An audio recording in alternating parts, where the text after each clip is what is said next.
It's Thursday, June 7. This is the news on PBCJ. I am Simone Absalom. The sitting of the Public Administration and Appropriations Committee, PAAC, descended into a political brawl on Wednesday. We have more in this report. It wasn't just another day at the office for the PAAC as the sitting became stormy. At the heart of the storm were queries about consultants at the Tourism Ministry. The issue was carried over from last week's meeting, at which Financial Secretary Darlene Morrison sought to explain why Delana Seavright and other consultants' names has been left off the initial list of names submitted to the committee for discussion. Seavright was singled out for a nearly $9 million travel bill. Is it not of concern that Mr. Seavright in the last year has racked up $8.9 million in traveling? However, the matter became contentious. In one corner, government members believed the matter was being politicized.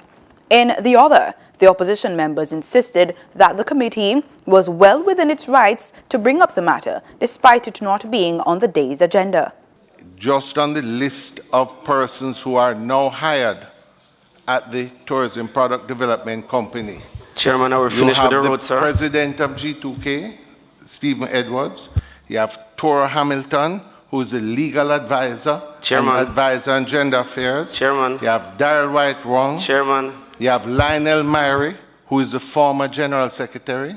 In the ministry, you also have Mr. Wallace, Dr. Wallace beside you, who is a former candidate. Chairman. Mr. Seavright, who is a candidate. And I'm asking you, Permanent Secretary, have you changed the terms of how you do employment at the ministry? Chairman, no. Out of order. No, That is out of order.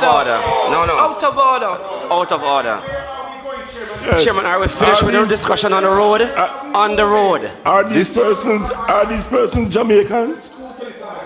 They are Jamaicans. So why Chairman, are we should finished with the discussions on the road? On the road. Yes. Yes, no, we can't question. Member Dunn, it is because when you have the extent to which there's infiltration Chairman, I think of the civil service by the members, I political think we should put this to a directorate, it vote. calls into This question the discussion should end judgment right here. of the projects that are This selected. discussion should end right here, Chairman. I think we should put it to a vote. Yes. I think we have No, gone member. off We cannot continue tangent. this discussion. We have No. gone off And that is tangent, not Chairman. what we are here No, for. member. No, we won't be muzzled at all. The committee must deal with whatever is within its Anything comes remit. up, We won't there's be an muzzled. attempt to cover it up. It's not going to make it appropriate. Exactly. This committee, The committee must deal with We want what is within its transparency. remit. In a statement Wednesday afternoon, Mr. Seavright hit back, saying that based on the Ministry of Tourism's mandate, there is need for extensive traveling.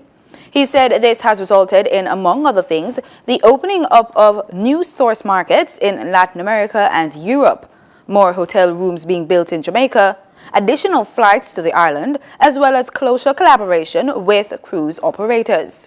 Recently released figures by the Ministry of Health indicate that while the national average for neonatal mortality was 20 per 1,000 live births, the University Hospital of the West Indies for the year 2017 posted an alarming rate of 111.1 per 1,000 live births.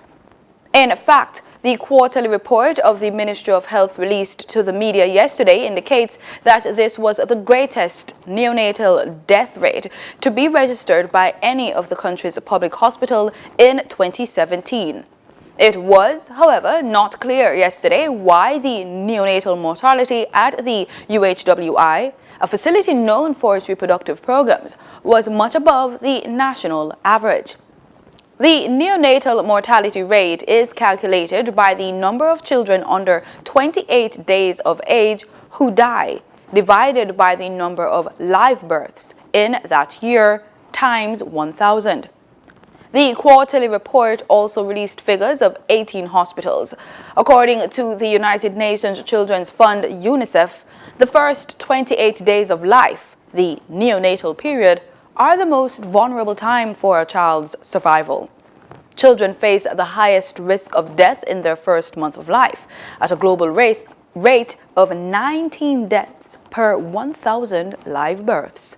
Manufacturers will be provided with a breakdown next week of the levels of sugary drinks that will be allowed in schools. This note following a meeting with the Ministry of Health. Health Minister Dr. Christopher Tufton on Tuesday announced a restriction on sugary drinks for schools beginning January 2019. Speaking at a media briefing at the ministry on Wednesday, Dr. Tufton said meetings are to be held next week with manufacturers to provide guidelines in relation to restrictions and to address any issues that may arise during the discussions. But the health minister said a collective effort is needed for the enforcement of restrictions on sugary drinks in schools. Dr. Tufton suggested that manufacturers should view the planned restrictions on sugary drinks as an opportunity to provide better alternatives. Executive Director of the National Solid Waste Management Authority, the NSWMA, Audley Gordon, is welcoming the government's proposal to ban single-use plastic bags in the retail trade.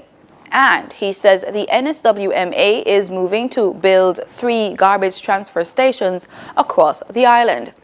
Mr. Gordon says the stations will be used to temporarily store solid waste in order to improve efficiency in the transportation of garbage disposals to garbage disposal sites.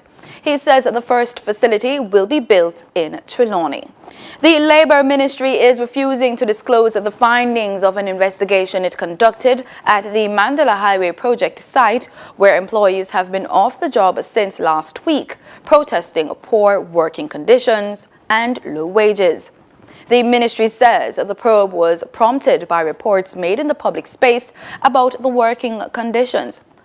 Xavier Main, Minister of State in the Ministry of Labour, held an emergency meeting Wednesday with China Harbour Engineering Company Limited, CHEC, and Sinopharm Pan Caribbean, the contractors for the highway project. A release from the ministry said the companies would be taking the necessary actions to provide solutions to the findings. In regional news, the BBC is reporting that opposition politicians in Guatemala want the head of the Emergency Response Agency, Conrad, to be dismissed. They say Conrad failed to heed advance warnings about Sunday's deadly eruption of the Fuego volcano. A senior opposition figure, Mario Tarracina, said the government should investigate whether there was criminal negligence. 99 people are now known to have died since Sunday, and nearly 200 others remain unaccounted for. Villages on the slopes were buried in volcanic ash and mud after Fuego erupted. Subsequent smaller eruptions and the high temperatures of the rock and mud debris have made search teams' work extremely difficult. More than 1.7 million people have been affected, with more than 3,000 evacuated.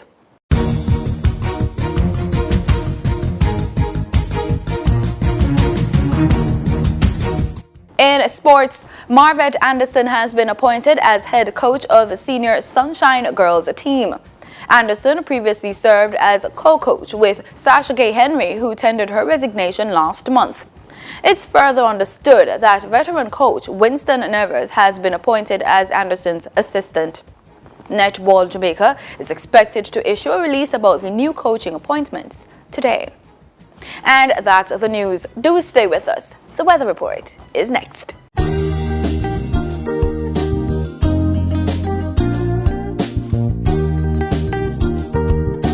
This is PBCJ's weather report. Thanks so much for staying with us. Let's start with our local currents. In Kingston right now, we're seeing the temperature just about 29 degrees Celsius. Humidity is at 75%. Let's take a look at what's happening over there in Montego Bay, St. James. We're seeing warm temperature just about 30 degrees Celsius with a forecast of sunny skies throughout the day. Humidity is at 66%. In our forecast across the island for today, temperatures just between 29 and 33 degrees Celsius. It's going to be pretty warm out over there in Black River, St. Elizabeth. We're looking at rainfall forecast for Ocho Rios, and over there in Port Antonio, cloudy conditions forecast for St. Thomas. Across the rest of the parishes, we're looking at predominantly sunny skies. In our forecast for tomorrow, we'll still be having some warm temperatures between 29 and 33 degrees Celsius. We could be getting some rainfall over there in Port Antonio, but we're looking at predominantly sunny skies across the island for tomorrow. In our regional forecast, we're looking at rainfall over there in Antigua and over there in Nassau, Bahamas. Sunny skies forecast for most of the Caribbean countries. We're looking at warm temperatures between 28 and 35 degrees Celsius. Further afield over there in the United States, we're seeing a minimum temperature of 14 degrees Celsius with a high 38 degrees Celsius. Los Angeles forecast for the highest temperature for tomorrow, sunny skies. Over there in Miami, we're looking at rainfall, but it should be pretty warm out between 23 and 32 degrees Celsius. Sunny skies with a little bit of cloudy conditions forecast for New York and Atlanta. And that's it for the weather report. Thanks so much for making it PBCJ. I'm Simone Absalom. Pleasant viewing.